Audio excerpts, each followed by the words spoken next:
son diferentes, pero el principio bíblico siempre es el mismo. Así que dice la palabra del Señor, Primera de Tesalonicenses 5, 16 y 18. Estad siempre gozosos, orad sin cesar, dad gracias en todo, porque esta es la voluntad de Dios para vosotros en Cristo Jesús.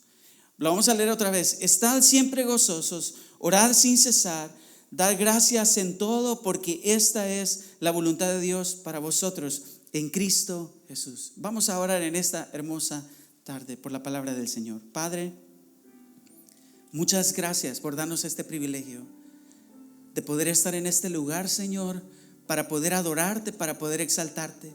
Ya te cantamos, pero hoy, Señor, te pedimos con todo el corazón que tú utilices tu palabra para poder tocar nuestras vidas, llenar nuestros corazones, Señor, acercarnos más a ti, redarguirnos de pecados, Señor, pero principalmente recordar esa bendición tan grande que tenemos, que somos salvos por gracia.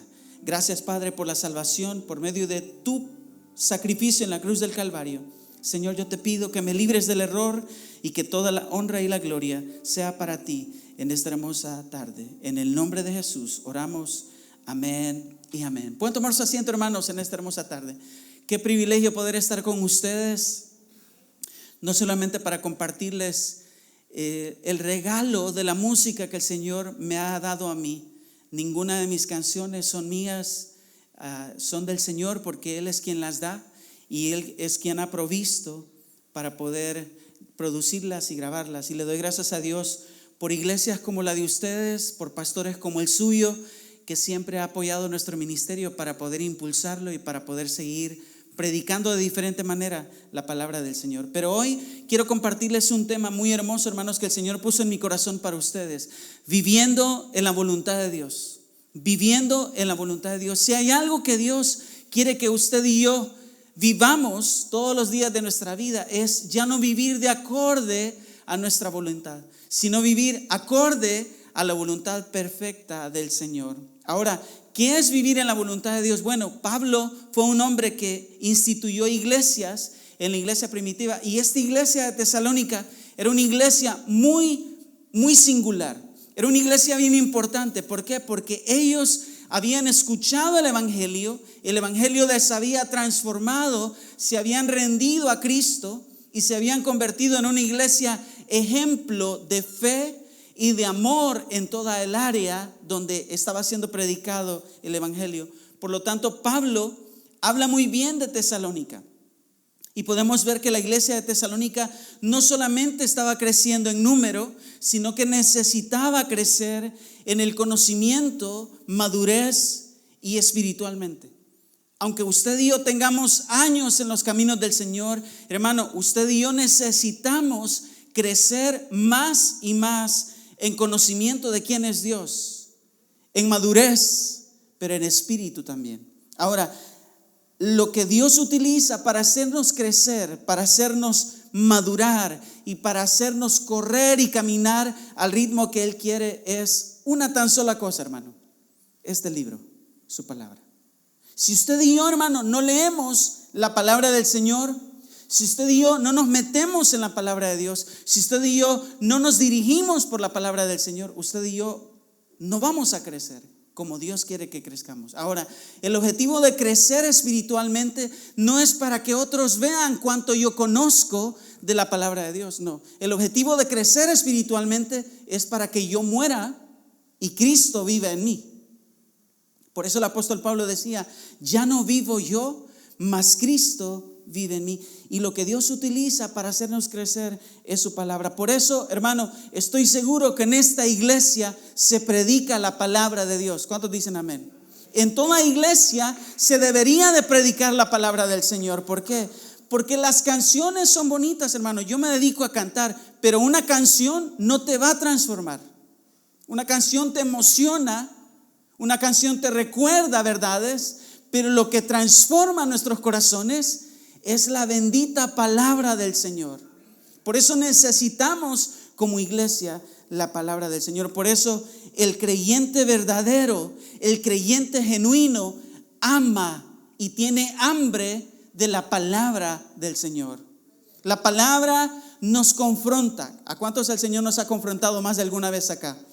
La palabra de Dios nos convence, nos corta el alma, pero su objetivo final es sanar nuestros corazones de la plaga, del cáncer del que usted y yo todavía batallamos día a día, y ese es el pecado. Porque la palabra de Dios es la que nos guía, nos alumbra y nos corta el alma para revelar nuestros pecados más oscuros, porque todos los que estamos acá, hermanos, somos pecadores, pero redimidos por la sangre de Cristo. Luchamos con el pecado todos los días. Necesitamos urgentemente la palabra, la sanidad de la palabra en nuestros corazones. Y lo único que te puede llevar a vivir en la voluntad de Dios es la palabra del Señor. ¿Se recuerdan de aquel salmo muy famoso que dice, el Salmo 119, 105? Lámpara es a mis pies, ¿qué? Tu palabra.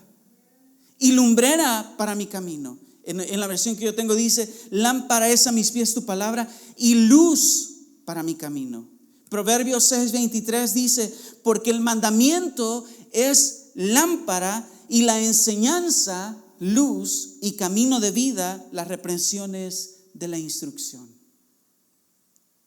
Lo que la palabra de Dios quiere es alumbrar nuestros corazones hoy en esta tarde y llevarnos al conocimiento correcto de qué es vivir en la voluntad de Dios. Hermano, vivir en la voluntad de Dios no es que usted se levanta en una mañana y usted dice, Señor, si pasa un carro de color gris, esa es tu voluntad. Hermano, así no funciona la voluntad de Dios.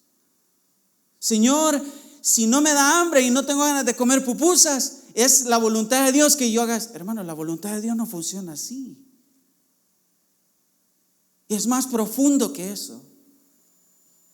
Es diferente porque Dios quiere comunicarse a nosotros de manera correcta, y la única revelación correcta y digna de creer es la palabra del Señor. Por lo tanto, todo lo que tú necesitas saber, todo lo que tú necesitas en tu vida está aquí, hermano, en este libro. Todo creyente debería de buscar la voluntad de Dios. Pero ¿qué es la voluntad de Dios? Según este pasaje bíblico de Primera de Tesalonicenses, y lo leímos, dice, estad siempre gozosos, orad sin cesar, dar gracias a Dios en todo, porque esta es la voluntad de Dios para vosotros en Cristo Jesús. 3 cosas importantes que yo quiero dejarle en su corazón en esta tarde. Número 1, hermano, repita conmigo, gozo.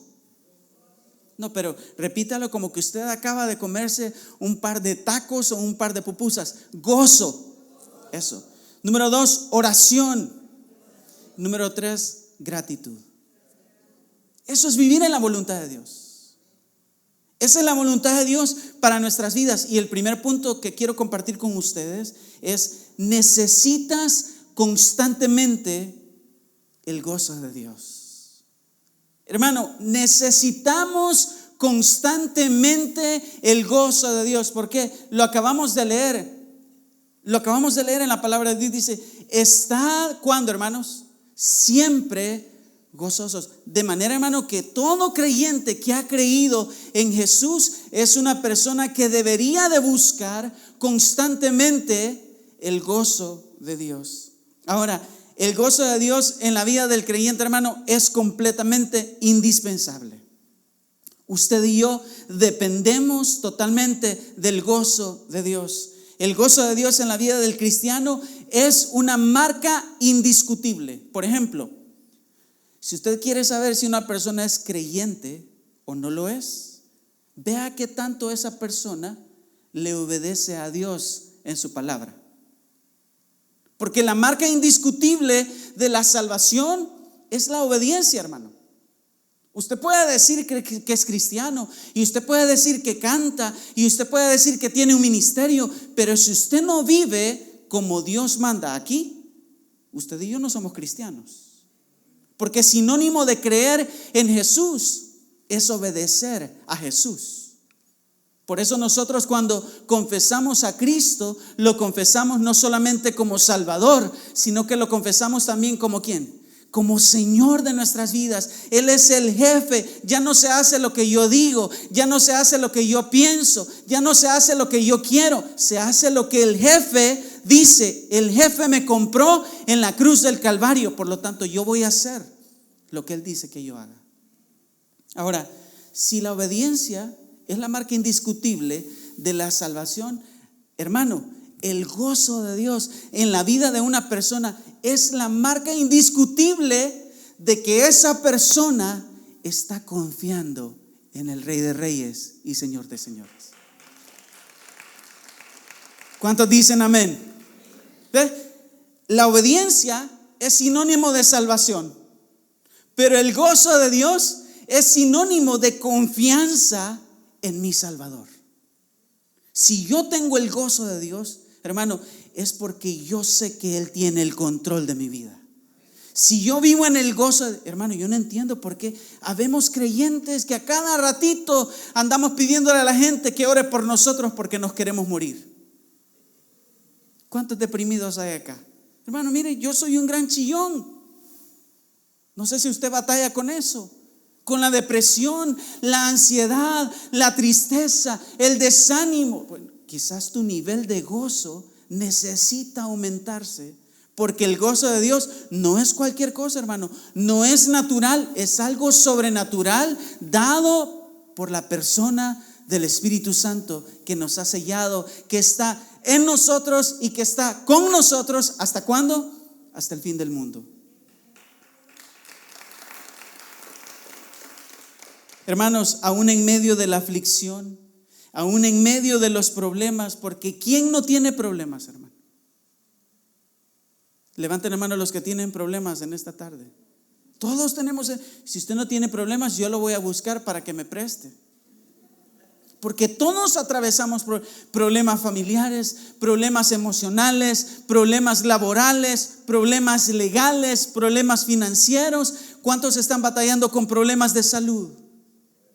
Necesitamos urgentemente que el Señor nos llene de su gozo, porque el gozo de Dios no depende de las circunstancias. El gozo de Dios depende que tanto tú te dejas gobernar por el poder del Espíritu Santo en tu corazón. Aún en medio del dolor, aún en medio de los problemas, aún en medio de los desiertos, hermano, aún en medio de las pruebas, el gozo de Dios es dado por Dios a todo creyente que lo anhela. Si tú necesitas hoy ánimo, si tú necesitas hoy fortaleza, hermano, el gozo de Dios está para ti en esta tarde. El Señor te puede llenar de gozo. El dolor, hermano, las tristezas, el desaliento, la depresión son emociones humanas, pero el gozo de Dios no es una emoción. El gozo de Dios es una convicción que Dios da al creyente que ha puesto los ojos en el autor y consumador de la fe. Jesús, el Rey de Reyes y Señor de Señores, estará con nosotros en el problema, en el desierto, en la sequía, en la escasez, en la enfermedad. Él estará contigo y eso debe de bastarnos. El gozo de Dios no es una emoción. Lo dice 2 de Corintios capítulo 6 versículo 10, como entristecidos, mas siempre gozosos, como pobres, pero enriqueciendo a muchos, como no teniendo nada, aunque poseyéndolo absolutamente todo. Eso es lo que hace el gozo de Dios. Tú puedes tener un poquito de frijoles y una tortillita y no importa, y probablemente no tienes para la renta, pero si tú has confiado en el Rey de Reyes y Señor de Señores, Él abrirá caminos donde no los hay. Él tendrá el control de tu vida. ¿Cuántos dicen amén? Hermanos, el verdadero gozo de Dios solo puede ser dado por el Espíritu Santo. De manera que la persona que no tiene el gozo de Dios es porque no ha creído en Jesús. Usted y yo tenemos la gran ventaja. ¿Por qué? Porque el fruto del Espíritu Santo mas el fruto del Espíritu es amor, es gozo, ahí está, paz, paciencia, benignidad, bondad, fidelidad. Hermanos, el gozo de Dios es lo que hace fuerte al creyente, porque está convencido que Dios está en control. Yo no tengo el control, hermano. Esposos que están acá, les tengo una mala noticia. Ustedes no tienen el control de sus mujeres. Aquí era donde las mujeres tenían que gritar amén. Esposas que están acá, ustedes no tienen el control ni de su esposo ni de sus hijos. ¿Sabe quién tiene el control? El Rey de Reyes y Señor de Señores. Confíe en Él. Confíe en el Señor. Deposítele sus cargas al Señor y llénese de gozo mejor. ¿Sabe por qué? Porque usted no va a arreglar las cosas. El único que las puede solucionar, para el único que no hay nada imposible, es para el Rey de Reyes y Señor de Señores. Ahora, el favor de Dios llena al creyente de gozo, pero el verdadero creyente sabe que este evangelio en el cual nosotros hemos creído, hermano, no es prosperidad, hermano. Nosotros nos equivocamos y pensamos, Dios ha bendecido al hermano porque maneja un carro del año. Hermano, eso no es bendición completamente de Dios. Esa es una añadidura. Nosotros muchas veces nos equivocamos y medimos a la gente. Tanto tienes, tanto Dios te ha bendecido. Tanto tienes, tanto Dios está contigo. Hermano, Dios no funciona así. ¿Sabe por qué? Porque este evangelio no se trata de cosas materiales. Este evangelio en el cual usted y yo predicamos y amamos y defendemos con la verdad, no se trata de cosas materiales. El evangelio se trata de salvación y vida eterna. Si el Señor te bendice con una casa, gloria a Dios. Pero si no te la da, lo más importante es que te vayas al cielo, hermano. No se trata de lo material. Y cuando nosotros comenzamos a ver más lo espiritual y las bendiciones ricas espiritualmente que Dios nos da, hermano, lo material queda en segundo plano.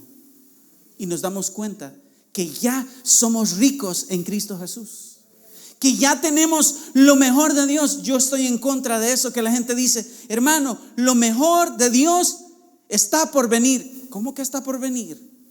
Si lo mejor de Dios ya nos pasó, hermano, en la cruz del Calvario. Ahí el Señor nos dio lo mejor. Por lo tanto, usted y yo, hermano, debemos de estar alegres, debemos de estar gozosos. ¿Sabe por qué? Porque todo lo que Dios ha permitido en tu vida, todo lo que el Señor está permitiendo en este momento, es parte del propósito de Dios en tu vida. El Señor está trabajando en nosotros, hermanos. ¿Sabe para qué? Para prepararnos para un tan solo evento: su regreso. Porque allá, hermano, no cabe nuestra arrogancia. Allá no cabe nuestro pecado. Allá no cabe nuestro enojo. Porque ¿cuántos enojados sabemos acá? Hermano, aunque no me diga amén, algunos desde acá se ven trompudos. Batallamos con la ira, batallamos con el enojo. Los hombres mentirosos. Yo pensé que iban a gritar algunos amén. Batallamos con la hipocresía, batallamos con el pecado, y Dios tiene que limar y quitar el pecado de nuestra vida, erradicarlo. Y lo que Dios utiliza para cambiarnos y moldearnos y procesarnos es el proceso, es la dificultad. Pero en medio del problema, en medio de tu situación y en medio del propósito, Dios te quiere dar gozo en esta tarde. Punto número 2. Debes tener una vida fiel de oración. Debes tener una vida fiel de oración. Ya hablamos acerca del gozo. Necesitamos también tener esa vida llena de oración. Hermano, ¿cuántas veces usted y yo hemos hecho oraciones mediocres, hermano? No sé si a usted le ha pasado. Vamos a comer y de repente usted le dice, una vez yo estaba en un almuerzo con un amigo y me invitó, y estaba su hijo de 8 años y mi amigo dice, espérense, vamos a orar todos por la comida. Y su hijo comienza a reírse. Dice, papá, ¿qué te pasa? ¿Estás loco? Si aquí nunca oramos. Lo delató el propio hijo. ¿Sabe por qué, hermano? Porque nuestra vida de oración muchas veces es mediocre. Tenemos un plato encima de comida, estiro el brazo, encojo el codo, queda consagrado todo. Y esa fue toda la oración. Y si acaso, algunos de nosotros oramos 3 veces por la comida en el día. Pero ¿dónde está nuestra comunión con el Señor? La palabra de Dios dice en 1 Tesalonicenses, en el pasaje que hemos leído hoy, orad sin cesar. La vida de oración, hermano, en el Nuevo Testamento provee un modelo que la iglesia de hoy necesita aprender. Hoy la iglesia no ora, hermano. A la gente no le gusta orar, a la gente le gusta comer, a la gente le gustan actividades, a la gente le gusta, pero no oramos. Y necesitamos entender que la oración es vital para nuestras vidas, para la iglesia, para nuestros ministerios. Dios anhela que todo creyente tenga una vida de oración, pero oración, hermano, correcta. ¿Sabe por qué? Porque muchas veces nosotros oramos de manera equivocada. No se trata de lo que yo quiero. La oración genuina y verdadera se basa en una comunicación verdadera, amorosa y de humildad de nosotros hacia el Rey de Reyes y Señor de Señores. Si no hay oración constante en tu vida, hermano, no hay comunicación con Dios. Sin oración nuestra vida, nuestra comunicación con Dios se enfría. Hay muchos matrimonios que viven en una casa, pero ya hace ratos dejaron de ser hogar porque no tienen comunicación, porque no tienen comunión. Hay padres que no conocen a sus hijos viviendo en el mismo techo. ¿Sabe por qué? Porque ya no hay comunicación. Incluso hay cristianos que vienen a la iglesia que no conocen a Dios, porque no hay comunicación con Dios. Y la pregunta sería, ¿será que Dios, el Rey de Reyes y Señor de Señores, me conoce a mí? ¿Será que yo soy su hijo? ¿Será que Él me reconoce como una persona que me he rendido a su voluntad? Por eso la iglesia en el Nuevo Testamento era como era, hermano. Tenían comunicación con Dios. La oración era el centro de la vida de la iglesia primitiva. Oraban por decisiones que necesitaban tomar. Oraban en medio de tiempos difíciles. Oraban cuando atravesaban la persecución. Oraban por el propósito de Dios en sus vidas. Usted y yo, hermano, solo nos dejamos ir. Y no hemos entendido que necesitamos que el Señor aclare nuestra mentalidad. Aclare nuestras mentes para poder hacer lo que Dios quiere que nosotros hagamos. Ahora, ¿cuál es el propósito de la oración? El propósito de la oración no debe ser lo que yo necesito. Fíjese bien. El propósito de la oración no debe ser lo que yo necesito. El propósito de la oración debe de ser intimar con Dios, conocer a Dios, adorar al Señor, desbordar nuestro corazón delante de Dios. ¿Por qué? Yo no sé si usted ha visto de esos hijos que le llaman al papá solo cuando lo necesitan. O al revés, hay papás que llaman a sus hijos solo cuando necesitan un favor. Pero ahí no hay comunicación, hermano. Hay una comunicación por interés. Y no sé si usted le ha pasado que es papá. No, está viendo el número que le está marcando a su hijo. Ya sé lo que quiere. Ya sé para qué me está hablando. Está metido en un problema. Ha de querer dinero. Hermano, muchos de nosotros, así ha de decir el Señor. No, ya sé por qué viene a la iglesia. Porque fiel no es.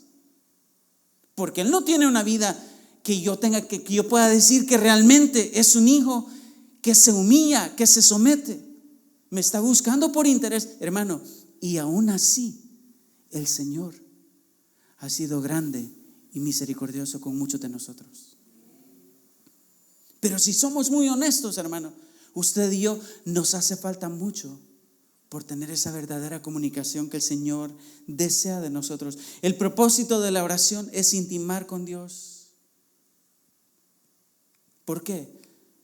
Porque, hermano, ¿cuántas veces usted y yo venimos a los pies del Señor y le decimos: Señor, me siento mal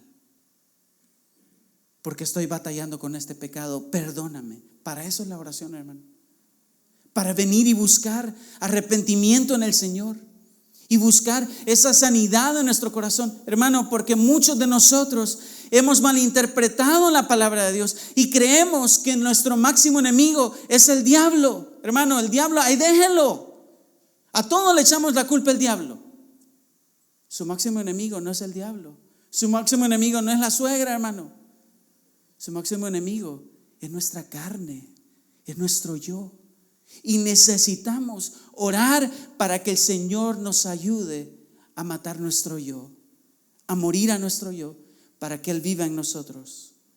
Que el Señor en medio de la oración nos ayude a matar nuestro orgullo. En la oración debemos siempre glorificar a Dios. En la oración siempre debemos tener comunicación con Dios. En la oración siempre el Señor suplirá nuestras necesidades. ¿Sabe por qué? Porque el Señor te ama con amor eterno. Él tiene el control de tu vida. En la oración siempre vamos a encontrar ese descanso que nuestras almas necesitan. Hermano, sí o no, la paz que el Señor nos da, nadie más nos la puede dar. Esa paz sobrepasa todo entendimiento y solo viene de la palabra de Dios y de una vida de oración. La oración en medio de nuestras vidas encontramos esa paz que necesitamos. En la oración encontramos confesión de pecado y en la oración encontramos, hermano, definitivamente crecimiento espiritual. Y punto número 3, y con esto vamos a cerrar: vive agradecido con Dios en todo tiempo. Ya hablamos del gozo, hablamos de una vida de oración y vamos a terminar hablando de la gratitud. Vive agradecido con Dios en todo tiempo. Primera de Tesalonicenses 5:18 dice: dad gracias en todo, porque esta es la voluntad de Dios para vosotros en Cristo Jesús. Hermano, si usted y yo queremos vivir en la voluntad de Dios, dele gracias a Dios por lo que Dios le ha dado hasta el día de hoy. ¿Cuántos hemos sido bendecidos, hermano? Usted podría ver en los años de atrás, ¿a dónde estaba usted? ¿Cómo era usted? ¿En qué circunstancias estaba usted? Y usted podría hoy levantar sus manos y decirle: Señor, gracias por todo lo que tú hiciste. Pero no solamente lo que Él hizo. Señor, gracias por lo que tú ahorita mismo estás haciendo, hermano, en tu vida, en tu familia, en tu trabajo, en tu casa, en tu ministerio, en todo. El Señor está haciendo grandes cosas y usted no tiene idea de lo que el Señor hará el día de mañana, porque Dios es bueno. No tenemos ninguna excusa para no estar agradecidos. El verso lo dice: sean agradecidos ¿en qué? En todo, hermano. Dele gracias a Dios por todo, por los problemas, por las dificultades, hermano. Dele gracias a Dios cuando usted se levante y usted: Señor, se me trabó la cadera, ayúdame, Señor. Dele gracias a Dios por eso también. Yo no sé usted, hermano, ha entendido que Dios a veces nos permite que adolezcamos de cosas para que entendamos que los días buenos le pertenecen al Señor. El verso lo dice: sean agradecidos en todo. ¿En qué? En lo bueno y en lo malo. Sean agradecidos ¿en qué? En la alegría y en la tristeza. Sean agradecidos en la abundancia y en la escasez. Sean agradecidos en la salud y en la enfermedad. Sean agradecidos en la vida y en la muerte. El creyente está agradecido porque reconoce un atributo de Dios importantísimo, hermano: que Dios es soberano. Este atributo de Dios, hermano, a mí me impacta. Todos los demás, pero que Dios sea soberano, hermano, mire, el Señor hace lo que Él quiere, cuando Él quiere, a la hora que Él quiere, con quien Él quiere, de la forma en la que Él quiere. Y todo lo que Él quiere, Él lo hace. ¿Sabe por qué? Porque Él gobierna nuestras vidas. Y si Él tiene el control, hermano, yo debo de estar agradecido, porque yo no tengo el control. Quien lo tiene es Él. Él tendrá el control de nuestras vidas. Y aquí, hermano, cuando usted y yo vivimos agradecidos con el Señor, entendemos este famoso versículo que dice: y sabemos que para los que aman a Dios, todas las cosas cooperan para bien. Esto es, para los que son llamados conforme a su propósito. Cuando tú vivas agradecido con Dios, tú vas a tener una perspectiva diferente del problema. Y vas a entender que aún el problema se convierte siempre en una bendición para los que amamos a Dios. Que aún la enfermedad, hermano, se convierte en una bendición para los que amamos a Dios. Que aún los momentos difíciles se convierten en oportunidades para ver el destello de la gloria de Dios en nuestras vidas. A mí me costó entenderlo, pero yo crecí con una anciana que no podía leer ni escribir, y que todos los días me llamaba a su cama y me decía: hijo, léame el Salmo 91, léame el Salmo 121, cantemos. ¿Hay comida, hijo? No, abuelita, no hay comida. Pero ¿sabe lo que ella me decía? Hijo, Dios sigue siendo bueno. Y cantábamos al Señor, y yo crecí así. Y el último día que yo estuve con mi abuelita, ella falleció a los 94 años. Y nos llamó a todos, después de habernos predicado por años el evangelio a todos. Bueno, toda mi familia está en el ministerio, gracias a Dios, por culpa de mi abuelita. Y ese último día que estuvimos con ella, me llamó y me dijo: hijo, todo el tiempo he estado enferma, porque ella tenía una joroba deformada, su columna vertebral nunca se pudo enderezar. Tenía una llaga en una pierna, donde toda la pierna, desde la rodilla hasta el tobillo, calcinada la piel, de una llaga que tuvo toda la vida. Orábamos por ella, el Señor nunca la sanó, porque Dios es un Dios que sana, pero que también permite enfermedad. Y recuerdo que ese último día que estuve con mi abuelita, me dijo: hijo, he peleado la buena batalla. Y estábamos en la cama juntos, yo con la guitarra cantando con ella, y me dijo: hijo, me voy a ir con el Señor. Y recuerdo, hermanos, que estaba con ella y me dijo: hijo, nunca tuve dinero, nunca el Señor me sanó. Y sabe, hijo, me dice, el Señor me permitió estas enfermedades para depender todos los días de la gracia soberana del Señor Jesús. Eso me mantenía de rodillas orando todos los días. Me dice: hijo, yo me voy a ir con el Señor. No le dejo una casa de herencia, no le dejo una cuenta de banco, no le dejo dinero, no le dejo nada, no le dejo un carro. Pero tenía la palabra de Dios en su mano. Y la tomó y me dijo: hijo, no le dejo nada, pero aquí está el legado más grande que nosotros como seres humanos podemos dejar. Nunca deje de cantar. Ahora entiende por qué a mí me encanta cantar. Nunca deje de predicar la palabra del Señor. Y un 5 de agosto, que ella cumplía 94 años, se fue con el Señor. Y hasta el día de hoy no olvido esas palabras. Y por esa razón, hermano, usted y yo debemos de ver la palabra de Dios con gratitud y todo lo que venga a nuestra vida. Mi abuelita vivió 94 años, yo creo que yo voy a vivir 120, ese es mi anhelo. No sé cuántos años va a tener el pastor Edwin cuando yo tenga 120, pero espero que me invite. Pero sí sé, hermano, que usted y yo hemos creído en un evangelio que tiene poder.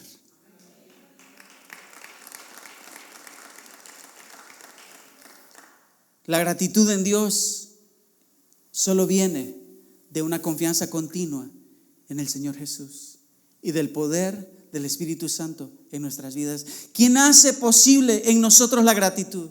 Hermano, es el Señor. Todo lo que viene de nosotros, si hay algo bueno, no viene de nosotros. Él es quien produce el querer como el hacer por su buena voluntad. Filipenses 2:13. Él, hermano, hace que nosotros vivamos para Él. Él hace que nosotros hablemos para Él. Él hace que nosotros, hermano, dejemos el pecado y amemos más a Cristo. Él hace que nosotros vivamos para su gloria y para su honra. ¿Cómo no vamos a estar agradecidos en esta tarde con Dios después de todo lo que el Señor ha hecho por nosotros? Hermano, ¿te das cuenta de cuántos pecados el Señor perdonó en la cruz del Calvario para ti? ¿Te das cuenta de la mansión que el Señor está preparando para nosotros? ¿Te das cuenta de lo que Dios tiene para ti, hermano? ¿Cómo no vamos a estar agradecidos? Principalmente por la muerte, por la vida, por los méritos, por la resurrección y la victoria de aquel que triunfó en la cruz del Calvario para que usted y yo hoy tengamos vida y vida eterna. Dios es digno de que tú vivas con gozo, que tú vivas una vida de oración y que tú vivas agradecido por todo lo que el Señor nos ha dado. Hermano, el Señor quiere que usted y yo cambiemos nuestra mentalidad y comencemos a vivir como verdaderos hijos de Dios. Nadie es perfecto, hermano. El que les está hablando acá es una persona quebrada, una persona procesada, una persona que lucha con un montón de cosas. Su pastor también tiene debilidades, hermano. Nuestra mirada no está en un líder, no está en un pastor. Nuestra mirada está puesta en Jesús, el autor y consumador de la fe. Por lo tanto, sigamos a Cristo, hermano, en esta tarde. El que tiene oídos para oír, que oiga. Vamos a orar. Señor Jesús, te damos gracias por tu presencia en nuestras vidas. Oh Padre amado, gracias por el poder transformador de tu palabra.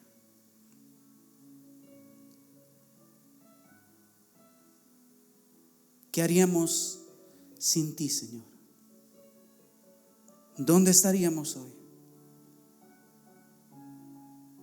Cada vez que vemos más la cruz,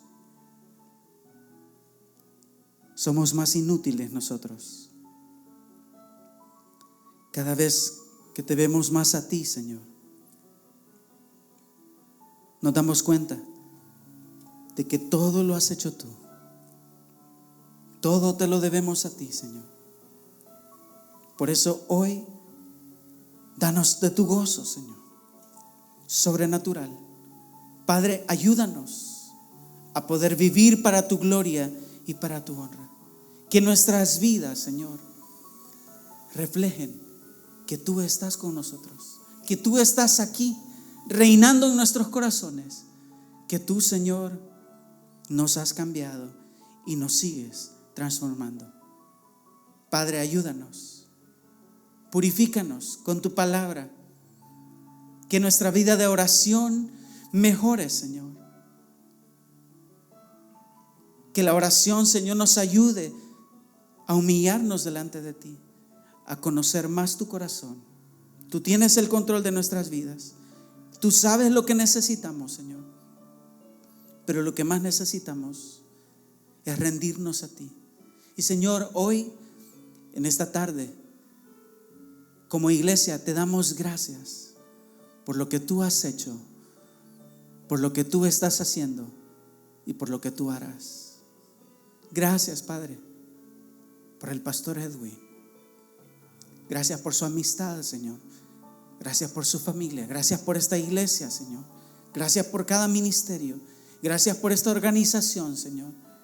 Queremos darte gracias por todo. Gracias, Señor, por escogernos para la alabanza de tu gloria y de tu nombre. Gracias, Señor Jesús. Señor, te damos las gracias esta tarde por haber llevado el corazón de nuestro hermano Elías, Señor, a este texto tan hermoso, ya que muchos siempre pasamos por esa consternación de descubrir cuál es la voluntad de Dios en nuestras vidas. Y el apóstol Pablo, inspirado por el Espíritu Santo, dice: estar siempre gozosos, orar sin cesar, dad gracias a Dios en todo, porque esta es la voluntad de Dios para con vosotros en Cristo Jesús. Señor, te pedimos que nos dé sabiduría, un corazón correcto, porque las tres cosas, Señor, virtudes que que quieres que nosotros desarrollemos para contigo, el estar gozoso, el vivir una vida de oración y una vida de gratitud, solo lo hace alguien que confía plenamente en ti, Señor. No por lo que le das, no por cómo lo tienes. Señor, y me paseo por la Biblia encontrando un hombre llamado Job que dice: solo en lo bueno de alabar a Dios, no, también en lo malo. Veo a Jesús en la cruz cumpliendo el propósito por el cual vino, Señor, por salvar lo que se había perdido. De esos somos nosotros. Veo una iglesia perseguida que no tenía nada, no tenía casa, por su fe. Veo gente en la historia, Señor, el deseo, el hambre de congregarse, que lo hacía en catacumbas, en cuevas. Señor, muchas veces ahora en estos tiempos venimos con tanta vanidad, con tanta presunción, con tanta altivez, con tanto orgullo. Por eso, Señor, perdónanos. Y también, Señor, venimos con un lamento y una queja, cuando ya lo mejor, dijo el predicador, ya vino. No estamos esperando algo más. Ya tu vida y mi vida, ya no es, tu nombre y mi nombre está inscrito en el libro de la vida del Cordero. Así que hacemos un llamado a aquel que nunca ha tenido un encuentro con Cristo. Hermanos, déjeme decirle que la palabra desnuda nuestro corazón. Y si usted ha sentido que este mensaje es para usted, porque el Señor lo está llamando y no lo quiere condenar, lo quiere salvar de la llama del infierno. Pero le es necesario nacer de nuevo. Es necesario que usted invoque a Jesús y le dé el valor que se merece, a su sacrificio y a su soberanía, decía el predicador. Hay cosas que no vamos a entender acá en esta tierra, pero allá en el cielo, hermanos, ahí en el cielo nos espera una mejor vida. Quisiera que usted reciba a Cristo. Voy a hacer una pequeña oración al amigo que está detrás de un monitor, o si alguien ha venido aquí a la iglesia, este es tu nuevo día para nacer de nuevo. Repite después de mí esta oración. Señor Jesús, en este momento yo te abro mi corazón. Te pido perdón por todos mis pecados pasados, presentes y aún los que me son ocultos. Reconozco que soy pecador como todos, pero hoy creo que el sacrificio de Jesús en la cruz y el derramamiento de su sangre es lo único que Dios acepta para perdonar mis pecados. Señor, también creo que Jesús al tercer día se levantó entre los muertos. Así que yo, el día que yo muera, seré llevado al cielo, no por mis obras o por ser parte de una religión, sino porque te entregué mi vida y mi alma en Cristo Jesús mi Salvador. Amén y amén.